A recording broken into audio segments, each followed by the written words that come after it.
Aga läheme siis lugudega edasi, mida me praegugi kuulsime ja nüüd Lisa Kivirist räägib meile inglise keeles oma perekonna loo. Palun.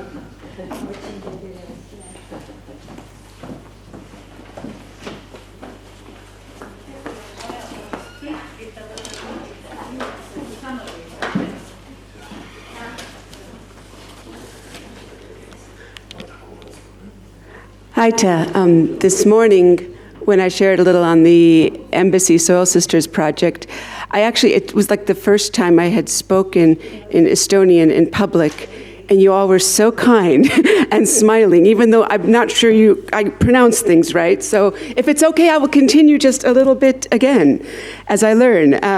Minu nimi on Lisa Kivirist, ja ma olen Ameerikast pärit, aga minu isa oli Eestiland. Mina ema oli sündinud Lätis. Minu abikaasa on ameeriklane ja ta armastab Eesti. Minu poeg räägib eesti keelt ja õpib Tallinna Tehnikaülikoolis. Ta on minu eesti keel õpetaja. Yeah, okay. Next time I will hopefully improve. But I thank you very much for the opportunity to share my story. Thank you, Rhett and Marion, and in all my 57 years, honestly, nobody has ever really asked me to do this before, and I'm very honored. And with all stories, they never end, right? They kind of keep going. And if you're lucky in your life, your story can make a circle, as mine has. So on my father's side, the family came several generations from Karksinuja. That's where my grandmother was born. My father, Lisa Kivirist, was born in Karksi in 1924. And the family moved to Pärnu around 1930. My grandfather started a bakery. He was a legendary rye bread maker, and that's where my dad grew up, in Pärnu. And when he would share stories, it was a lovely time to be young and growing up in Pärnu in the 30s. He would tell stories of riding his bicycle to the beach, chasing girls, the usual. But those were his stories when I was growing up, of the memories there. And when the war started, and as with so many Estonian, Latvian, Baltic families, you did what you did to survive. He was conscripted in the German army for a bit, and then in 1944, my grandparents went south to Riga. They had some friends there.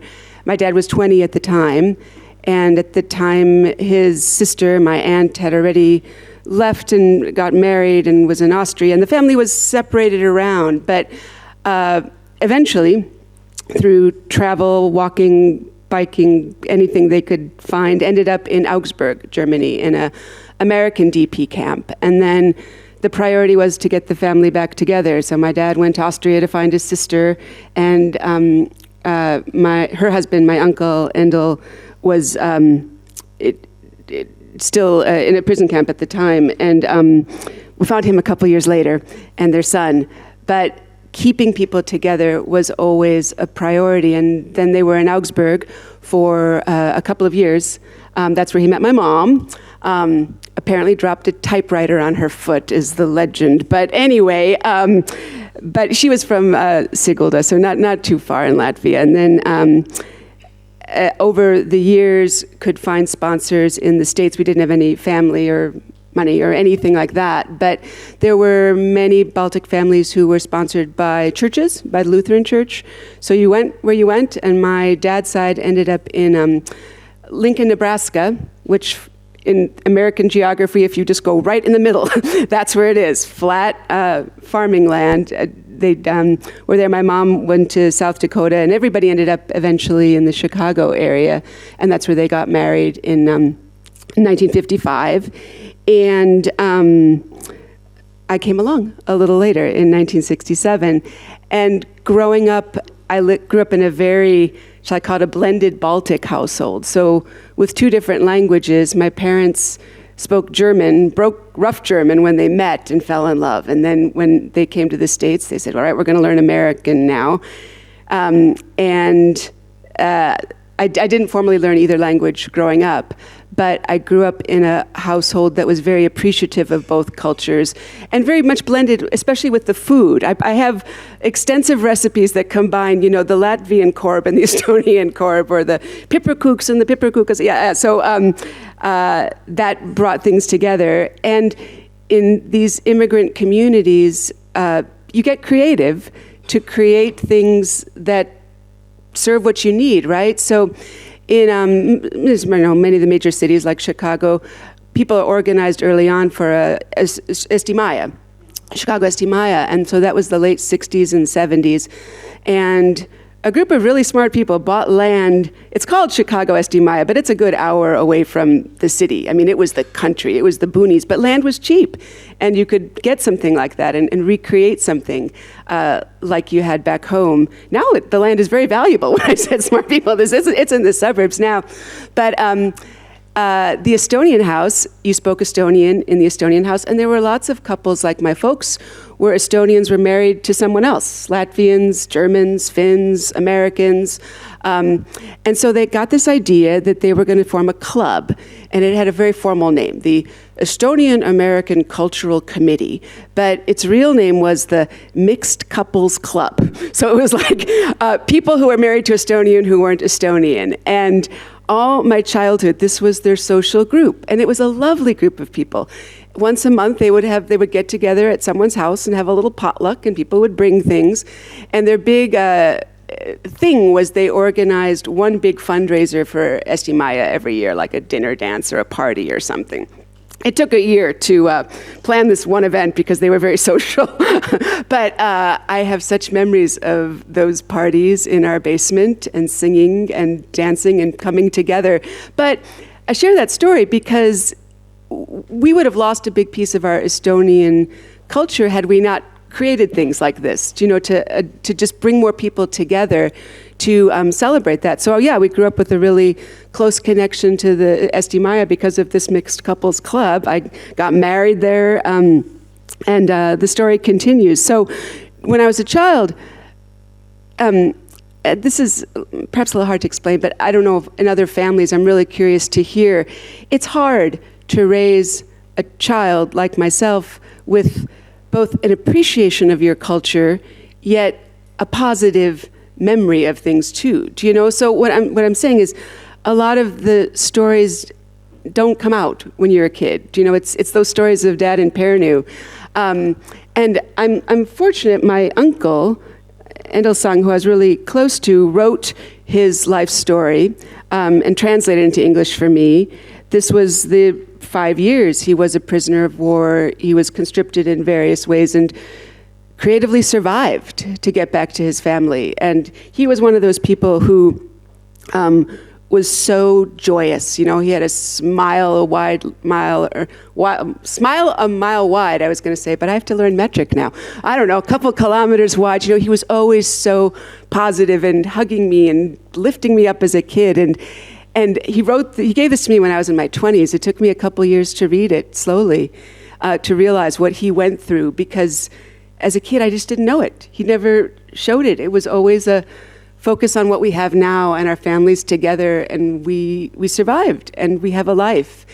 And I draw strength in that, but I also am very motivated to learn my family's history and keep that going. I'm an only child myself. So back in the 30s, when my parents moved to Pärnu, they changed their name to Kivirist. My grandfather's last name was Puks, and folks might know it was a very patriotic time and you wanted an Estonian name, so the family legally changed the name to my grandmother's name. And when I got married in the 90s, my husband, John, is American, but truly loves Estonia. He traveled here early in the 90s already, said, with your family's history and that story, Lisa, you need to keep your last name, which confused my very traditional conservative father because he would assume I would take my husband's name. But he was really happy that we were keeping Kivirist. So got to shake it up a little bit. So yeah, I'm still Lisa Kivirist. And when our son was born in 2001, Liam, it was the same thing where John's like, he needs to keep the Kivirist name, so he has my husband's name as his middle name, Liam Ivanko Kivirist. But hold that thought, because again, the story comes full circle. So Liam grew up very close to my parents, loved my dad and mom, and my dad was very keen on teaching him that he's an Estonian and what that means, and all the stories of Pärnu and the bicycles and the girls came out again, and Liam absorbed that, and they were very close. And my dad passed at 92 in 2017, and then my mom, we moved closer to us, and in keeping her memory going and things, we would bring things over to spark memories and pictures, and I brought this book, which had been sitting on the shelf for forever. My grandfather, Jaak Kivirist, wrote poems, particularly when he came to the States. And back in probably like 68, 69, for his 80th birthday, my dad typed them, and my dad was the artist of the family, like painted pictures, and gave it to him as a present. And it sat on the shelf, and we were looking at it, and I said, Liam, it'd be really awesome to translate this someday. We really should translate Grandpa's poems. And, these kids today and technology, he gets out his phone and puts out Google Translate over the poems, and these words are coming up like a movie, and it was cool. But you can't Google Translate a poem. You need to know the language, right? And that's right when COVID had hit, and Liam said, well, I'm gonna start learning Estonian. That's gonna be my COVID project. And he did. I mean, amazing what you can find online. There's a lot of Estonians online very willing to help and have conversations and all of that. And that sparked. And then he's like, I've got to go travel to Estonia. But there's something about learning the language, that really brings you close. And another gentleman with the Estonian House, Siim Suut, is on the honorary council in the States. And this is a large group of Estonians who help support the Estonian embassy in the States, but do so much good work. And he's been just so generous and basically adopted Liam and helped him find a place to stay and helped him with his citizenship and Me Too and all of that. So he came in 2022 and participated in a program maybe folks are familiar with called Back to Our Roots. Life-changing. Yeah, it's now through the Integration Foundation, where they take a group of young people, young Estonians, both living in Estonia and abroad, and they travel for a bit in the summer and get to know each other and know the country, and it was magic. It was total magic. So he came back saying, I'm going back, I'm going to live, and he had an idea to go to Taltech because he's the technical guy of the family. That is not genetic from his mother, but he studied and has been here basically a year, and it loves Taltech and everything here. So that brings me to my story, where with my mom passed a year ago, my son's living in Estonia. I have an American husband who loves Estonia and loves to travel. COVID, for a lot of us, put our life on pause, right? And caused us to rethink things. For us, we ran this farm and bed and breakfast in Wisconsin for 25 years. Loved it. But when we shut down during lockdown and could open back up, I wasn't excited about making muffins again and going back to what I was. I needed something new. And so that sparked this new chapter of ours, where we're moving next week to Jaagupi, south of Pärnu. And it's interesting, the place we'll be at is called Tamme. So when I see things like this, I say, okay, Lisa, you're in the right place. You just got to keep going. So, and I started learning Estonian. So I had the A1 class with the Integration Foundation, and much more to learn. But that is our story in a nutshell. So yes, we are here. We are learning so much, but have been so welcomed. And just, I sent these folks an email a year ago going, I have this thing, I have this project, and you so graciously connected back. So I just want to end, my grandfather, Jaak, was a big gardener, and I'll leave this picture out. He passed, unfortunately, when I was 2. So this is me with my grandparents, my Estonian grandparents, and you can see in the background his beautiful garden in the States. And he would carve these sticks and paint them, because it's all about beauty and appreciating the garden and the growing, right? And he would have this garden, and when he passed, my dad took them and stuck them in the garage, and then they ended up in my garage, and we just didn't know what to do with them, but we couldn't use them. It didn't feel right to just stick them in the garden. but next week we will put these in Yagupi and we'll start a garden in his honor.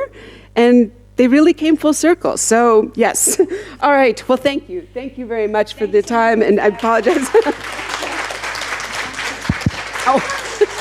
Thank you so much. A very good story. I can also relate. My husband is also American, but he still lives in the US.